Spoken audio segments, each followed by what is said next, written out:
Paula and Max.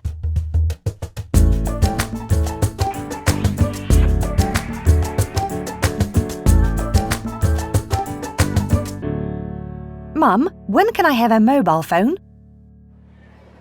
Whilst out shopping with her mum, Paula sees children her age with mobile phones. Mum, when can I get a mobile phone? Paula asked. Oh, Paula, sighed her mum. You know that Dad and I think that you are still too young for that. But all other children have got a mobile phone already, complained Paula. Paula, now is not the right time, replied her mum. We can talk calmly about it again when we get home.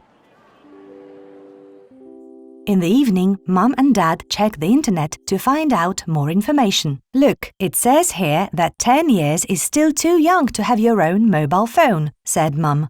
Yes, we found lots of other teachers and experts on the internet that say exactly the same thing, Dad agreed. But how do we tell Paula that she can't have a mobile phone yet when so many of her friends already have one?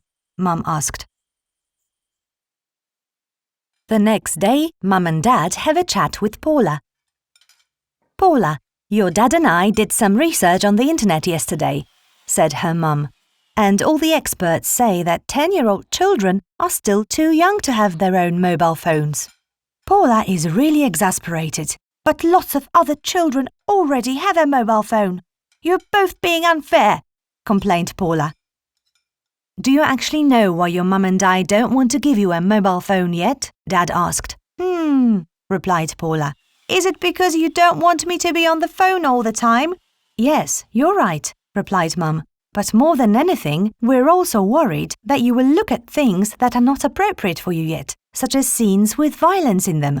Paula, said Dad, even if you find it frustrating, you will still have to wait for a bit before you get your own mobile phone. A few weeks later, Paula has started Year 6. She is standing in the schoolyard with a classmate after her first day at school. Hey, shall we set up 6A Best Class group chat? Suggested Elias. Oh yes, said Marie. We can use it to arrange things and help each other with homework. Give me your phone number and I'll set up the group now, replied Elias. My parents won't let me have a phone yet, said Paula, feeling very embarrassed. Why not? Elias asked. It doesn't matter, Paula, said Suna. You can have a look at mine. After school, Paula stormed into the kitchen. Dad, I'm really fed up, said Paula in a loud voice. Everyone in my class has a mobile phone except me, and now they've even set up a class group chat without me, she complained. Dad got such a shock, he dropped the pancake on the floor. Paula stormed angrily out of the kitchen. Paula, her dad called, stay right here. But Paula had already gone to her room and did not answer. In the evening, after Paula's angry outburst, her mum and dad discussed whether or not they should actually allow Paula to have a mobile phone now. Well, I can understand that Paula is annoyed and feels left out, said Mum. But that doesn't change the fact that I still think she's too young for a phone, replied Dad.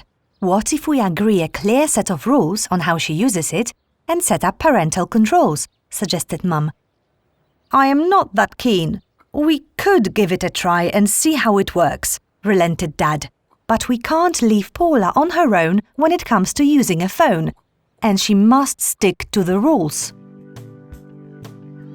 A few weeks later, it is Paula's birthday. Mum and Dad surprise her with a second-hand mobile phone and a matching phone bed.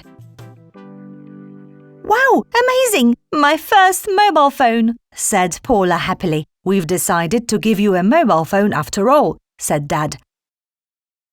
But Mum and I want to involve you in establishing the rules for using it, and you must stick to them. We've also installed a parental control app, added Mum. But Paula is still overjoyed with her mobile. With Paula, they all decide on the mobile phone rules and create a mobile phone user agreement that evening. I can put my phone on the phone bed after I've switched it off at night, suggested Paula. Very good, said Dad. However, I don't want you to have your phone in your room at night. But we can of course set up your phone bed in the hallway. And when you do your homework, switch off your phone and put it on your phone bed, insisted Mum. You must promise us you will not send any photos of yourself, and you can only download apps if you talk to us first. We have set up a code for that, and only Mum and I know it, added Dad. And if you don't stick to the rules, I'll get your phone, laughed Max. The next morning, Paula put her mobile phone user agreement on the fridge to make sure that she would not forget the rules. At night, my mobile phone is switched off and is not kept in my room. When I do my homework, my mobile phone is off and left on the phone bed.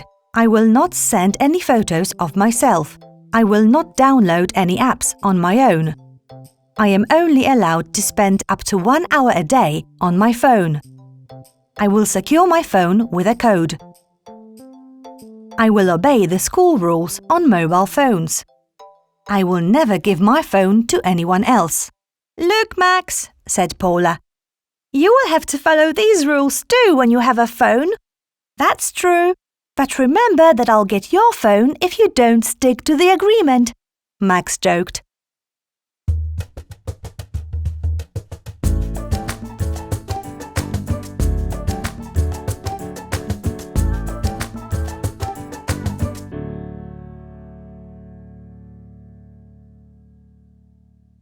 Can you answer the following questions? Why should your phone be switched off and kept outside of your bedroom at night? Why is it better to switch off your phone when you are doing your homework? Why should you be very careful about which photos of yourself you send and to whom? Why is it important to install a parental control app on children's phones? Why is it important to secure your phone with a code? Can you think of any more phone rules, or do you have any questions? If you cannot answer all the questions, ask your parents, classmates, or teacher. You can always email us at paulaundmax@auerbach-stiftung.de.